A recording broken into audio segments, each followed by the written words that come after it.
Estamos em uma guerra e não temos como fugir dela. Entre o bem e o mal existe uma grande luta pelo domínio e controle de cada ser humano.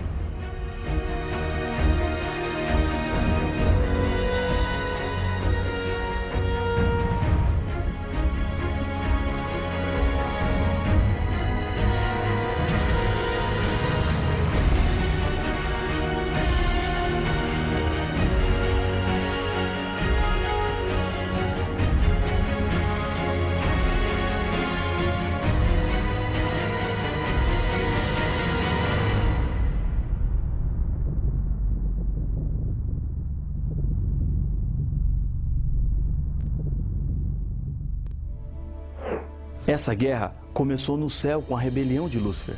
Esse conflito alcançou o planeta Terra quando Adão e Eva escolheram abrir as portas deste mundo para o diabo e os seus anjos, assim desobedecendo a Deus. Durante toda a história do pecado, encontramos o inimigo de Deus usando as mais diferentes e variadas estratégias para levar o povo de Deus ao abandono da verdade. Uma das mais poderosas mensagens do Apocalipse trata da esperança de que em breve todo o mal terá fim. Para isso, Deus tem a sua igreja para cumprir a missão de levar as pessoas à salvação, através de Jesus Cristo como Senhor e Salvador das suas vidas. A igreja de Deus é identificada através da Bíblia e das profecias do Apocalipse. Veja o que diz Apocalipse capítulo 12 e o verso 1. Viu-se grande sinal no céu, a saber, uma mulher vestida do sol, com a lua debaixo dos pés e uma coroa de 12 estrelas na cabeça. A linguagem do texto é simbólica. A Bíblia apresenta alguns símbolos como representação do povo fiel de Deus, e um deles é a figura da mulher. No Jardim do Éden, logo após Adão e Eva terem cometido o pecado, eles tiveram que encontrar-se com Deus.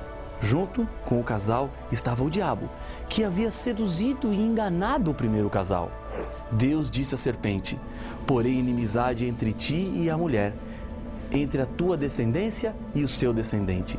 Este te ferirá a cabeça, e tu lhe ferirás o calcanhar." Gênesis capítulo 3 e o verso 15. Esta é a primeira profecia da Bíblia. Quando Deus menciona aqui a expressão mulher, Ele não estava apenas referindo-se a Eva, mas ao povo de Deus que seria inimigo de Lúcifer. Em Apocalipse 12, a mulher é símbolo da igreja pura. O sol representa a Cristo, conforme apresenta o Salmo 84, verso 11. A lua, que reflete a luz do sol, é representada pela Bíblia Sagrada, que forma a base de todos os ensinos da igreja. A coroa representa a vitória.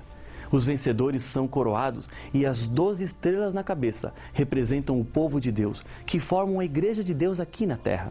O povo vitorioso, os descendentes da mulher, são aqueles que são obedientes aos mandamentos e têm o testemunho de Jesus, como nos apresenta Apocalipse capítulo 12, o verso 17.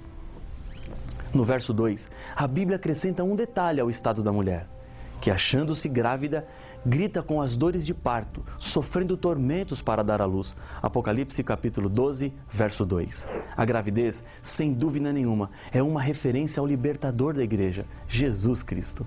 O Salvador estava prometido desde o dia em que o pecado entrou nesse mundo. O profeta Isaías profetizou quanto a Jesus. Porque um menino nos nasceu, um filho se nos deu, o governo está sobre os seus ombros, e o seu nome será Maravilhoso, Conselheiro, Deus Forte, Pai da Eternidade, Príncipe da Paz. Isaías 9:6. Na mesma cena onde está a igreja verdadeira, também aparece o diabo. Diz a Bíblia: "Viu-se também um outro sinal no céu, e eis um grande dragão vermelho, com 7 cabeças, 10 chifres nas cabeças e 7 diademas." Apocalipse capítulo 12 e o verso 3.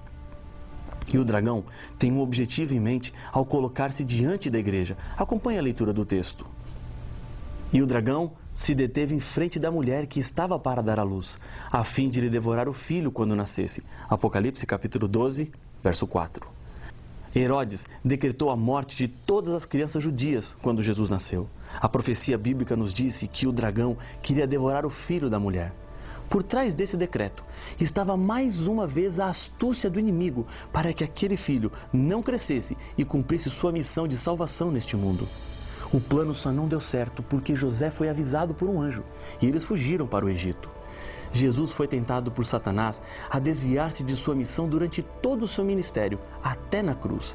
Da mesma maneira como o diabo tentou destruir o filho da mulher, ele hoje trabalha para destruir os nossos filhos, a nossa família e a nossa vida. Lares divididos, filhos perdidos, sonhos estragados, pais desesperados. Tudo isso tem um autor.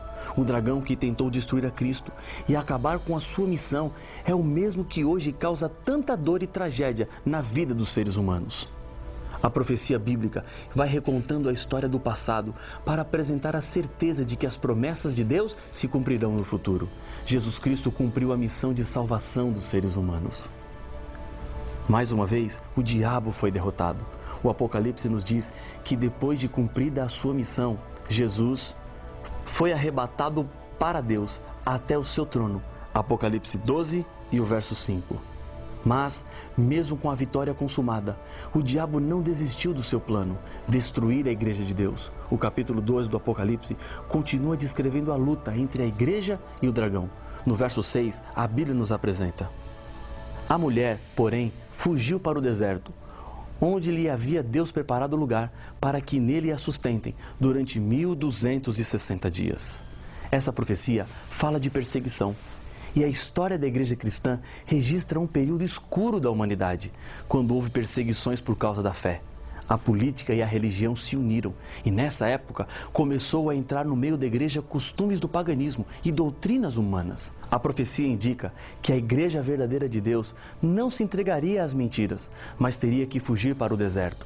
Nesse período, os fiéis cristãos não podiam se reunir publicamente, porque senão seriam mortos. O que provocou essa perseguição era a obediência que a igreja de Deus tinha para com a Bíblia. Lembre-se que a mulher estava vestida de sol, que representa Jesus Cristo, e tinha debaixo dos seus pés a lua, que representa a palavra de Deus. A igreja de Deus fundamenta os seus ensinos na Bíblia e não em tradições humanas. A Bíblia apresenta esse período de 1260 anos, onde a igreja estaria refugiada também em outras passagens. Apocalipse capítulo 11, verso 3 e 12, 6, menção de 1260 dias. Em Apocalipse capítulo 11, verso 2 e 13, verso 5, o período registrado é de 42 meses, que multiplicados por 30 dias, resultam em 1260 dias. Daniel capítulo 7, verso 25, 12, verso 7 e Apocalipse capítulo 12, verso 14, aparece a expressão tempo e tempos e metade de um tempo, ou seja, 3 tempos e meio, que equivalem a 3 anos e meio.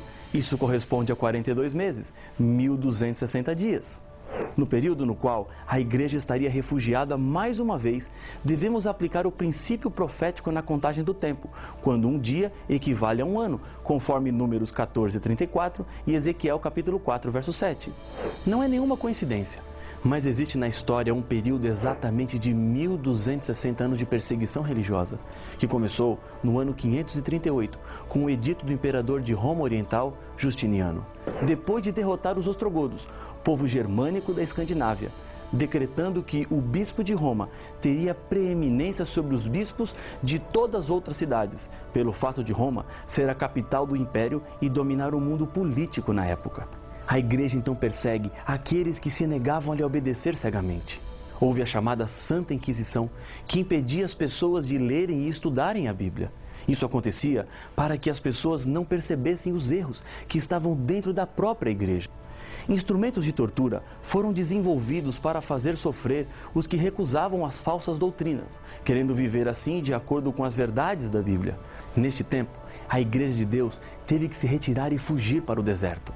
Apenas lá era possível viver de acordo com a fé pura e genuína. Eram os chamados refúgios espirituais. Esse período de perseguição acabou em 1798, exatamente 1260 anos depois de ter começado. O general Berthier, a mando de Napoleão Bonaparte, invadiu Roma e levou preso o bispo de Roma, que na ocasião era Pio VI. Nesse tempo, o diabo se escondeu atrás de uma igreja contaminada pelo erro para perseguir o povo sincero de Deus. Na profecia de Apocalipse 12, compreendemos que a igreja de Deus, embora perseguida, sempre existiria e continuaria existindo até a volta do Senhor Jesus. E é contra essa igreja que o diabo tem lançado todas as suas armas. A igreja final de Deus tem duas características fundamentais, segundo o Apocalipse. irou-se o dragão contra a mulher e foi pelejar com os restantes da sua descendência, os que guardam os mandamentos de Deus e têm o testemunho de Jesus. Apocalipse capítulo 12, verso 17. Aqui estão as características do povo de Deus. Guarda os 10 mandamentos. Tem o testemunho de Jesus, que segundo Apocalipse 19, verso 10, é o espírito da profecia. Agora, preste atenção. Muitos cristãos guardam a maioria dos mandamentos, mas a maioria não é o que caracteriza o povo de Deus. Não é possível para os seres humanos classificarem os mandamentos. Eles são 10, escritos juntos e não separados. Todos são importantes e a validade deles não acaba. Tiago 2,10 nos apresenta: pois qualquer que guarda toda a lei, mas tropeça em um só ponto, se torna culpado de todos. Para Deus, ou são os 10 ou nada. Obedecer à lei é ser fiel aos 10 mandamentos. Se um cristão decidir ser fiel apenas em 9, para Deus é como se não obedecesse nenhum. Quando o assunto é a lei, não existe meio termo. Quando Jesus esteve aqui, em seu Sermão do Monte, ele afirmou que não veio à terra para mudar a lei, nem ao menos detalhes, enquanto o céu e a terra não passassem. Isso está escrito em Mateus capítulo 5, versos 17 e 18. Não podemos demonstrar que realmente temos a fé de Jesus se somos contrários à obediência da lei ou aceitamos a modificação de alguns dos mandamentos. Existe uma lei com 10 mandamentos que se ensina por aí que não são os mesmos 10 mandamentos que estão escritos em Êxodo 20, versos 3 a 17. O mandamento que fala sobre adoração ou veneração de imagens de escultura foi tirado. O mandamento que fala sobre o sábado foi alterado para domingo. Para completar os 10 mandamentos, o 10º então foi dividido em 2, ambos falando sobre a cobiça. A Igreja de Deus voltou do deserto depois de 1798, porque muitas verdades precisavam ainda ser restauradas. Enquanto a Igreja estava no deserto, Deus levantou alguns homens que buscavam a verdade de Deus e lutavam contra a Igreja e seus falsos ensinos. Muitos deles foram excomungados e assassinados pela Inquisição. Hoje, a Igreja de Deus trabalha para reparar na humanidade as verdades divinas. Essa igreja tem assegurado a sua vitória pela Bíblia. O segredo para serem vencedores, o Apocalipse apresenta. Eles, pois, o venceram por causa do sangue do Cordeiro e por causa da palavra do testemunho que deram, e ao mesmo tempo, em face da morte, não amaram a própria vida. Apocalipse capítulo 12, verso 11. Somos salvos pela fé na graça salvadora de Jesus. É Ele quem nos resgata.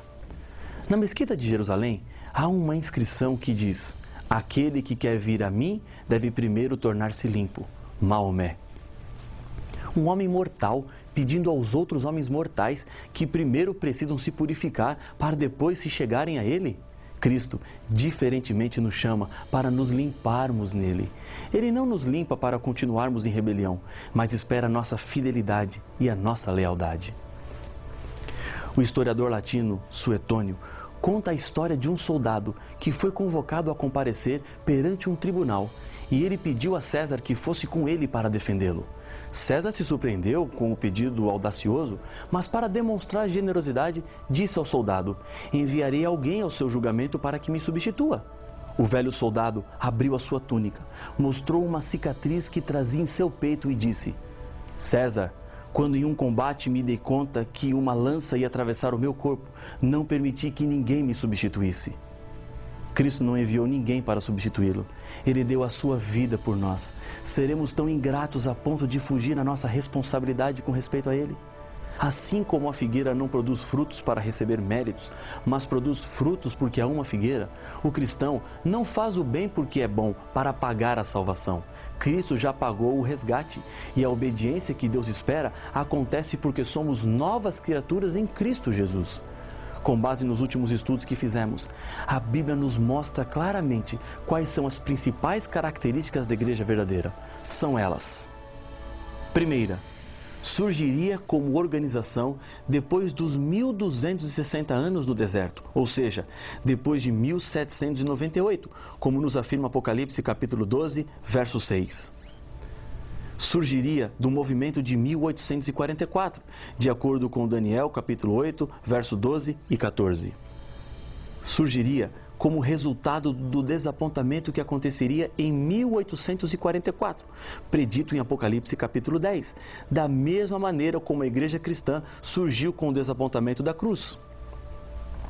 Manteria as verdades apostólicas, como estão na Bíblia, porque teria a fé de Jesus, como está escrito em Apocalipse capítulo 14, o verso 12.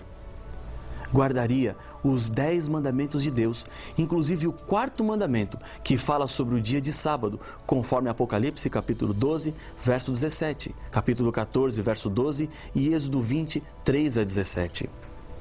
Teria o espírito de profecia, conforme Apocalipse capítulo 12, verso 17 e 19, verso 10. Pregaria as 3 mensagens angélicas do tempo do fim, de acordo com Apocalipse capítulo 14, versos 6 a 12. Seria um movimento mundial, pregando a toda nação, tribo, língua e povo, segundo Apocalipse capítulo 10, verso 11. Ensinaria que a salvação é conseguida somente pela fé em Cristo Jesus, pois pregaria o Evangelho eterno, segundo Apocalipse capítulo 14, verso 6 e capítulo 1, verso 5. Apesar do profundo respeito que merecem as pessoas sinceras que existem em todos os grupos religiosos, temos que reconhecer que a única igreja que cumpre estes 9 pontos é a Igreja Adventista do Sétimo Dia. A verdade deve ser levada ao maior número possível de pessoas. Tudo que você ouviu até aqui não deve ficar apenas para você. Leve para outras pessoas. Distribua esse material. Ainda existem muitas pessoas sinceras que precisam ouvir o que a Bíblia tem a nos dizer. Disse Jesus: ainda tenho outras ovelhas, não deste aprisco. A mim me convém conduzi-las. Elas ouvirão a minha voz. Então haverá um rebanho e um pastor. João capítulo 10, o verso 16. Jesus está lhe convidando a fazer parte da igreja dele aqui na terra. Esse é um convite de amor e também um enorme privilégio. E o que devem fazer os que aceitam fazer parte da igreja de Deus? Veja o conselho de Pedro. Ouvindo eles estas coisas, compungiu-se-lhes o coração e perguntaram a Pedro e aos demais apóstolos: que faremos, irmãos? Respondeu-lhes Pedro: arrependei-vos e cada um de vós seja batizado em nome de Jesus Cristo, para a remissão dos vossos pecados, e recebereis o dom do Espírito Santo. Atos capítulo 2, verso 37 e 38. O batismo é o sinal da aceitação das verdades de Deus em sua vida. É o símbolo do novo nascimento, de um novo começo. Essa é uma decisão pessoal que ninguém pode tomar em seu lugar. Lembre-se que Jesus entregou-se por você. E agora? O que é que você vai fazer? Eu sei da sua decisão e por isso eu quero lhe convidar a orar comigo agora. Senhor, obrigado por nos mostrar o caminho da Tua igreja verdadeira na terra. Abençoa a nossa decisão, o desejo do nosso coração, em nome de Jesus. Amém.